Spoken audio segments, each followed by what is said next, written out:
allons maintenant parler des encres. Donc, une encre, c'est une sorte de point de repère que vous pouvez mettre dans vos grosses pages HTML. Donc, si votre page est très grande, donc il peut être utile de faire un lien amenant plus bas dans la même page pour que le visiteur puisse sauter directement à la partie intéressante. Donc, on peut juste voir un petit exemple que j'ai mis en place. Donc, voilà une page qui est très grande avec beaucoup de tests du haut vers le bas.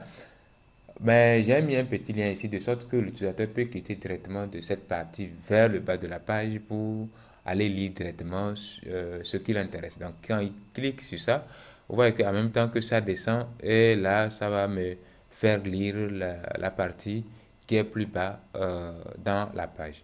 Donc à la suite aussi, on va voir comment faire les encres vers une autre page. C'est-à-dire que je suis par exemple sur cette page que j'ai nommée test 1, d'accord?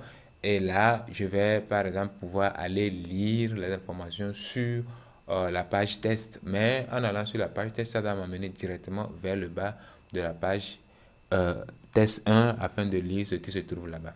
Ce que je vais faire sur la page test 1, partie importante, je vais mettre ici, partie importante de la page test. Voilà. Comme ça, voilà. Comme ça, quand on est ici, on sait qu'on est sur la page test 1, mais on veut aller sur la page test, mais dans la partie la plus importante. Donc, quand je vais cliquer sur ça, regardez très bien, ça m'amène sur la page test, mais pas que. Ça me ramène vers le bas de la page, quand vous regardez très bien. En temps normal, quand vous venez sur une page, par défaut, euh, vous êtes juste en haut de la page. Mais cette fois-ci, quand moi je clique directement, ça m'amène sur la page, mais vers le bas, quelque part sur la page pour lire ce qui m'intéresse. Donc, ce qu'on va voir, comment ça se fait. C'est très simple. Pour le faire, je vais fermer ce que moi j'ai fait pour vous faire la démonstration et on va retourner utiliser page 1 et puis page 2. Donc, si je suis dans la page 1 par exemple et je suppose que j'ai beaucoup de tests, ce que je vais faire, c'est très simple. Je veux d'abord créer beaucoup de tests pour montrer que j'ai beaucoup de tests. Là, je vais dupliquer tout ce test-là pour que ça soit beaucoup. Comme ça, bon, c'est des copies-coller, je suis en train de faire comme ça, hein. Copier-coller, copier-coller, copier-coller. Et on va ouvrir la page pour remarquer que... euh, qu'est-ce qui se passe? Voilà, on va ouvrir la page pour remarquer que c'est beaucoup. Voilà, le test est très beaucoup. Donc, si l'utilisateur va se mettre à lire tout ça, du haut vers le bas, bon, peut-être qu'il y a une partie très importante qu'il doit lire. Alors, ce qu'on va faire, on va mettre l'encre juste en haut ici, de sorte que quand il clique sur l'encre, il descend directement, d'accord, vers quelque part plus bas, et lire ce qui l'intéresse. Très bien. Donc, pour le faire, on va d'abord voir quelle est la partie la plus importante que l'utilisateur peut lire. Donc, on va détecter ça. On va se dire, OK, on va remettre comme ça. Et on va se dire que voilà la partie qui va beaucoup l'intéresser. Et donc, qu'est-ce qu'on va faire? On va prendre la balise. Donc, on va utiliser plutôt la balise qui encadre l'information importante en question. Et dans cette balise, maintenant, on va créer l'attribut ID. Et dans cet attribut ID, on va mettre une valeur quelconque que moi, il va appeler ici important. Voilà, important. Et là, je vais justement vers le haut aller utiliser cette information-là. Donc ici, je vais enlever ce lien-là et je vais juste mettre dans la balise A avec l'attribut href. Donc l'attribut href aura maintenant pour valeur dièse suivi de la valeur de l'attribut ID que j'ai attribué, d'accord, à l'attribut, euh, excusez-moi, donc l'attribut href aura pour valeur la valeur de l'attribut ID, d'accord, que j'ai placé dans la balise P tout en bas. Donc vous voyez ici, j'ai créé l'attribut ID dont la valeur c'est important. Donc le lien que je vais créer maintenant, voilà, aura pour valeur dièse suivi, d'accord, de la valeur de l'attribut ID en question. Et ici, je vais juste écrire visiter la partie importante. La partie importante. Donc, on va revenir actualiser et voir ce que ça donne. Donc, je remonte, je vois, c'est bien écrit là-bas, visiter la partie importante. Donc, je clique sur ça pour voir qu'est-ce qui va se passer. Donc, pour vraiment remarquer qu'il y a quelque chose qui se passe, regardez bien ça là. Voilà. Donc, je clique sur ça et vous allez voir que ça va descendre directement pour que je puisse voir plus bas. Alors, on clique sur ça et là, voilà, c'est descendu pour que je puisse lire la partie qui m'intéresse le plus. Vous voyez que c'est très simple. Ce qu'on va encore voir, c'est de comment faire un lien, l'encre plutôt, mettre l'encre entre deux pages. D'accord?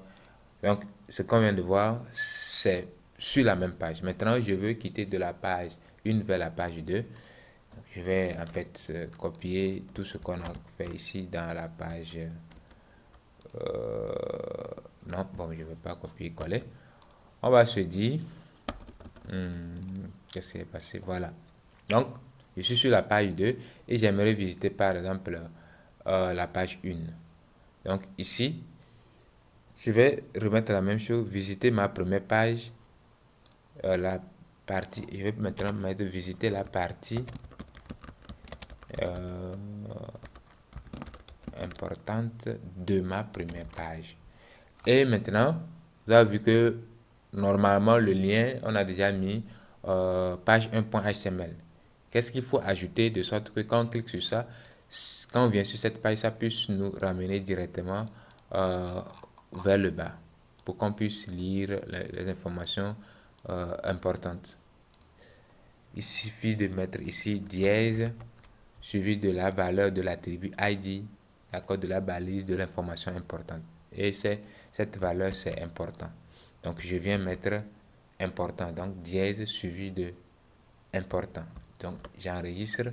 J'ouvre cette page 2 dans le navigateur pour voir ce qui va se passer. Donc, je vois le lien, effectivement, visiter la partie importante de ma première page. Je clique sur ça. Et là, vous regardez, ça m'amène sur la première page, mais directement vers le bas pour que je puisse lire vraiment les informations les plus importantes qui m'intéressent. Je crois que c'est assez clair. Nous allons maintenant parler des infobulles. Donc, quand vous créez des liens, vous avez la possibilité de donner déjà une bulle d'aide lorsqu'on pointe sur le lien. C'est bon? Supposons ici, voilà, on avait mis par exemple un lien qui pointe sur le site de Ozon. Voilà, je peux essayer de donner une information à l'utilisateur déjà quand il vient sur la page. Donc, pour le faire, je vais utiliser la balise title et qu'est-ce que je vais dire? Je vais juste écrire une information, c'est le site de formation. C'est le site de formation. Voilà. C'est un site de formation. Au lieu de dire, j'ai écrit seulement c'est un site de formation. Donc, je vais ouvrir dans le navigateur pour voir ce qui va se passer. Donc, maintenant, j'amène voilà mon curseur sur le lien et là, ça m'affiche c'est un site de formation. Donc, ça me donne déjà une idée de la page sur la commune du site sur lequel je veux aller. Nous allons aussi parler de la possibilité d'ouvrir,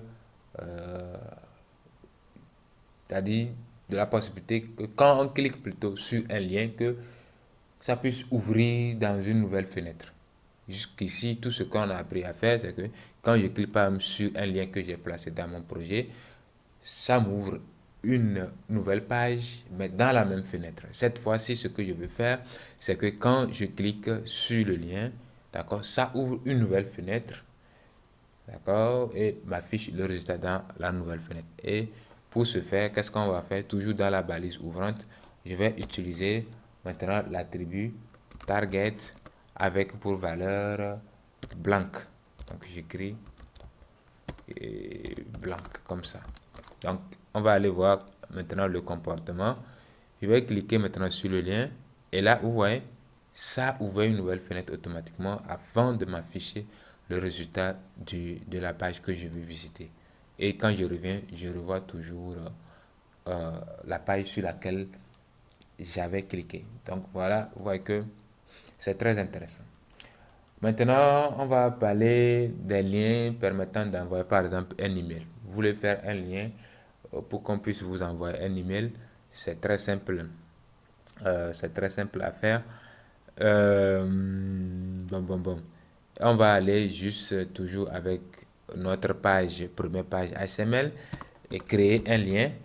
Et pour le faire, hein, toujours avec la balise A, avec l'attribut href, je vais juste utiliser une nouvelle valeur ici. Donc, dans l'attribut href, vous allez mettre Melto. Voilà, vous avez juste écrit Melto, deux points maintenant, suivi de votre adresse mail. Donc, moi, je vais mettre batanaf@gmail.com. Voilà, et maintenant, je vais juste écrire ici, envoyez-moi un mail. Voilà, donc, je vais mettre un BR ici. Bon, on n'a pas besoin de BR. Je vais ouvrir encore dans le navigateur. Bon, je vais mettre un BR plutôt pour revenir à la ligne. Voilà, j'actualise. Et là, je vois envoyer-moi un mail. On va cliquer sur ça pour voir ce qui va se passer. Voilà, donc ça essaie de m'ouvrir déjà un client qui va me permettre d'envoyer le mail, donc le courrier, pour pouvoir écrire un mail et envoyer. On va terminer par des liens permettant de télécharger des fichiers. D'accord? Si j'ai un fichier par exemple, dans mon projet, donc on va retourner dans le dossier où j'ai mon projet et on va juste essayer de créer un fichier HTML, non, un fichier plutôt Word, que je vais appeler info. On va mettre du texte dedans si on veut. Je vais l'ouvrir. Voilà, donc je vais juste mettre information. Hein, et très souvent, peut-être que vous allez dire c'est PDF. Bon, ça sera la même chose. Donc je vais juste enregistrer ce fichier en PDF. Hein, vous allez voir qu'en fait, il n'y a pas de différence si c'est un fichier PDF ou bien si c'est un fichier Word. C'est très simple à faire. Ça c'est quoi ça? Donc je reviens, je vois qu'il y a un fichier PDF qui est là et j'aimerais pas dans mon projet mettre un lien qui va permettre aux visiteurs de télécharger. Donc toujours on va utiliser la balise href et cette fois-ci la balise A. Et cette fois-ci l'attribut href aura pour valeur le nom du fichier. Mais si le fichier est dans un dossier, n'hésitez pas à indiquer le chemin complet qui va permettre d'accéder au fichier en question. Donc ici, moi, je vais mettre info.pdf, comme ça, info.pdf. Donc ça, c'est le nom du fichier. Donc on va revenir actualiser. Je n'ai rien mis. Ok, je vais dire télécharger le fichier. Très bien, on va actualiser. Et là, je vais télécharger le fichier. Je clique sur ça et ça m'ouvre exactement mon fichier PDF. Et si je veux télécharger, c'est simple, vous cliquez sur ça et puis le tour est joué. Donc, vous voyez que en fait, tout est très simple à mettre en œuvre. Donc, s'il y a des zones d'ombre que vous n'avez pas compris, n'hésitez pas à laisser les commentaires.